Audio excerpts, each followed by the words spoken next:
सभी ठीक होंगे। हमारे मित्रजन, प्रिय बंधुजन, हमारे प्रिय विद्यार्थी स्टूडेंट्स, जो हमारा जो टॉपिक्स है चौरी चौरा गोरखपुर कांड से संबंधित है। ये घटना 4 फरवरी 1922 को होता है। कब होता है? 4 फरवरी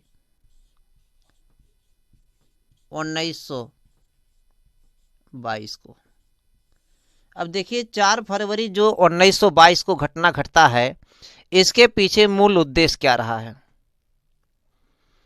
4 फरवरी 1922 को जो घटना घटता है, इसकी अगर पूरा बेस हम समझेंगे तो देखिए, ब्रिटिश सरकार ने राउलट एक्ट लाया था। ये सभी जान रहे हैं। राउलट एक्ट ये आया है 19 मार्च 1919 को। राउलट एक्ट, एक्ट मीन्स होता है कानून। 19 मार्च 1919 को आया। यही था कि इसमें किसी भी व्यक्ति को बिना सर्च वारंट के या बिना वारंट के, बिना दलील के, बिना अपील के, बिना कार्रवाई के कुछ भी गिरफ्तार किया जा सकता है और इसके तहत 2 साल की सजा। इसके पीछे जो ब्रिटिश का मूल उद्देश्य रहा है, यही मूल उद्देश्य रहा कि भारतीय राष्ट्रीय जनचेतना को कुचल दिया जाए। इसी राउलट एक्ट के विरोध कर रहे थे पंजाब के 2 प्रमुख नेता, डॉक्टर सैफुद्दीन किचलू और डॉक्टर सत्यपाल। इन दोनों को गिरफ्तार कर लिया था ब्रिटिश सरकार ने। इन्हीं के विरोध में अमृतसर के, पंजाब में अमृतसर के जलियांवाला बाग नामक स्थान पर एक मीटिंग बुलाया था। ऐसा मीटिंग माना जाता है वो मीटिंग हंसराज बुलाया था, जो देश का गद्दार था। क्योंकि यही बाद में हंसराज जो है सरकारी गवाह भी बनता है।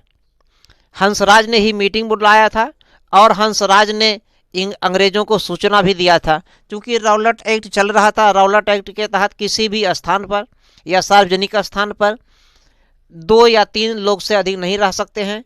और इस जब सभा बुला लिया था हंसराज ने, और सभा बुलाने का कारण क्या था? राउलट एक्ट के तहत डॉक्टर सत्यपाल और डॉक्टर सैफुद्दीन किचलू को गिरफ्तारियां होने से रोकना था या उनको छुड़वाना था।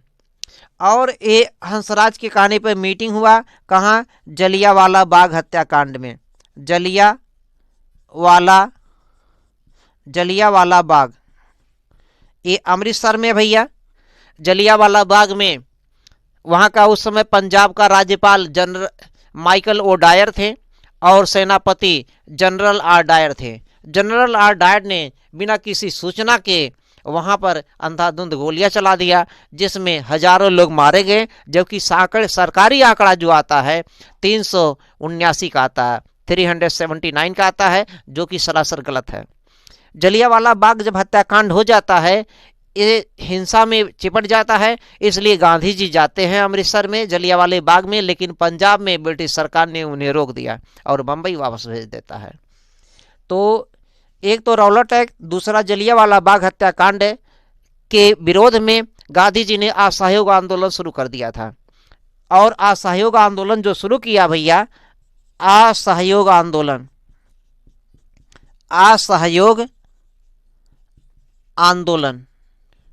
ये जो असहयोग आंदोलन चलता है 1920 से 1922 तक चलता है। असहयोग आंदोलन में था ही कि हम अंग्रेज की सहायता नहीं करेंगे। यही असहयोग आंदोलन चल ही रहा था और जुलूस निकाले जा रहे थे, है ना। देखिए, ये जब जलियांवाला बाग हत्याकांड पिछले वाले टॉपिक में आप पढ़ेंगे तो उसमें आपको देखने को मिला रहा होगा कि जलियांवाला हत्याकांड के विरोध में सर शंकरन नायर ने वायसराय की कार्यकारिणी परिषद से इस्तीफा दे दिया था। रविन्द्रनाथ टैगोर ने नाइटहुड की उपाधि वापस दे दिया है। और आगे चल करके गांधी जी अपना केसर ए हिंद की उपाधि वापस कर देते हैं। साथ ही साथ जुलू युद्ध का उपाधि और बोवर युद्ध की उपाधि को भी त्याग देते हैं। तो कई लोग अपना त्याग दे दिए हैं, बहिष्कार कर दिए हैं। तो ये सब आगे पढ़ चुके हैं। तो इस समय हमारा जो है चौरी चौरा जो घटना है, तो एक रौलट एक्ट, दूसरा जलियांवाला बाग, इन सब के विरोध में, इसके विरोध में जलियांवाला बाग हत्याकांड हो गया। और इसके विरोध में जो है, जलियांवाला बाग हत्याकांड के विरोध में हमने असहयोग आंदोलन शुरू किया है देश को स्वतंत्रता कराने के लिए ब्रिटिश सरकार के चंगुल से। और असहयोग आंदोलन चल ही रहा था कि गोरखपुर में, कहाँ पे भैया, गोरखपुर में क्या हुआ, 4 फरवरी को जुलूस निकाला गया था। ये जुलूस का नेतृत्व एक सेना से रिटायर थे, सेना से रिटायर यानी कि सेवानिवृत्त थे, सेवानिवृत्त थे। इनका नाम था भगवान दास अहीर, भगवान दास अहीर। ये सेना से हटे हुए थे, सेना से आए हुए थे रिटायर होकर के, और कृषक भी थे। इस जुलूस का नेतृत्व यही भगवान दास अहीर कर रहे थे। ब्रिटिश पुलिस वाले ने इस जुलूस पर गोलियां चला दिया, इसलिए भीड़ का नेतृत्व कर रहे श्री भगवान दास अहीर ने, स्वर्गीय भगवान दास अहीर ने क्या किया है, तो वहां पे 22 पुलिसकर्मियों को, अंग्रेज पुलिसकर्मियों को थाने में बंद करके आग के हवाले कर दिया। बहुत से लोग मारे गए, 22 लोग मारे गए, तुरंत मर गए। ये हिंसा में बदलने वाला था। गांधी जी ने यह देखा कि ये हिंसा में बदल जाएगा। ये घटना जो थी 4 फरवरी का दिन है, 4 फरवरी 1922 का दिन है, जब इस जुलूस पर ब्रिटिश सरकार ने जो है गोलियां चला दिया था अंधाधुंध। इसलिए गुस्साई भीड़ ने जो है 4 फरवरी को जो है 22 पुलिस अधिकारियों को, 22 पुलिस अंग्रेज पुलिसकर्मियों को थाने में बंद करके उनको जो है जेल में, थाने में ही आग लगा दिया। 22 के 22 मर गए। इसलिए ब्रिटिश सरकार के ऐसा गांधी को लगा ब्रिटिश सरकार जो है इस पर कुछ एक्शन ले लेगी, हिंसा में बदल सकता है।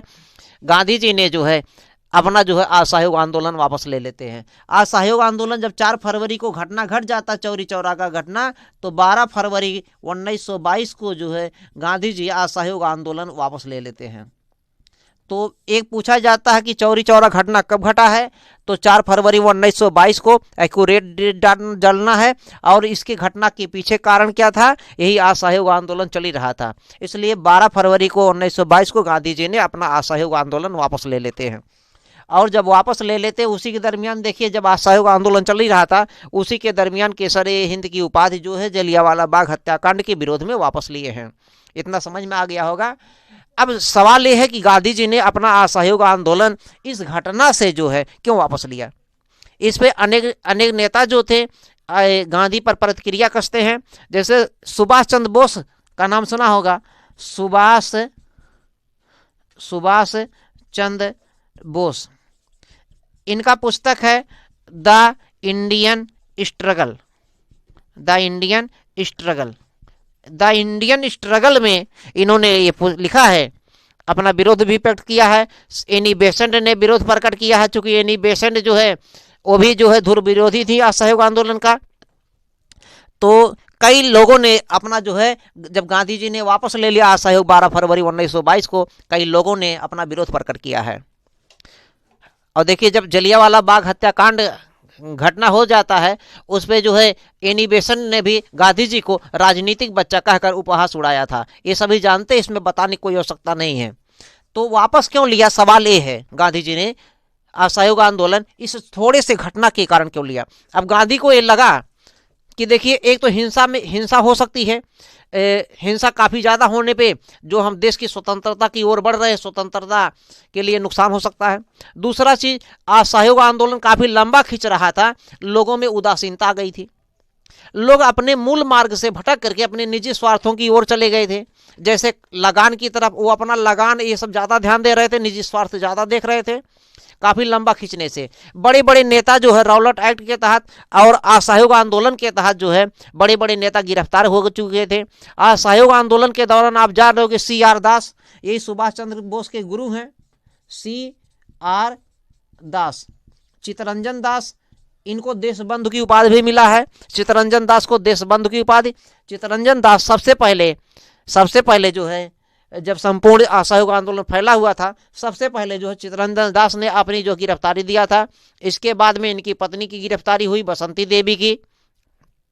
तो ये स्वतंत्रता सेनानी जो हैं, हमें इन्हें याद करने की आवश्यकता है, हमें इन्हें सम्मान देने की आवश्यकता है, प्रणाम करने की आवश्यकता है।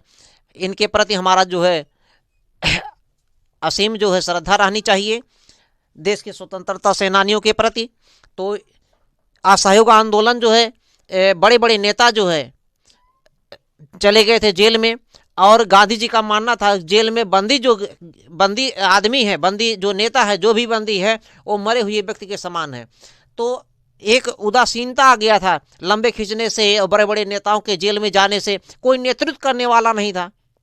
तो ये सब लिखा जा सकता है, बड़े बड़े नेता जेल में चले गए थे, कोई नेतृत्व करने वाले नहीं रह गए हैं, लंबा खिंच रहा था आंदोलन, उदासीनता आ गया था आंदोलन में। और जो है उदासीनता के साथ साथ ये समझिए कि इसमें कोई कार्य नहीं, सब निजी अपनी भावना की तरफ से चल रहे थे। यहाँ तक क्लियर हो रहा है? तो ये सब लिखे जा सकते हैं कि इस सब के कारण से गांधी जी ने अपना असहयोग आंदोलन वापस ले लिया। केवल मात्र चौरी चौरा की घटना हाँ नहीं घटता, हो सकता है देश हमारा उसी समय स्वतंत्रता की ओर बढ़ सकता था। वीडियो समझ में आए तो भैया लाइक शेयर जरूर कर दीजिएगा, सब्सक्राइब कर लीजिएगा। धन्यवाद इस वीडियो के लिए। ओके, दिव्य दृष्टि इंस्टीट्यूट में आप सभी का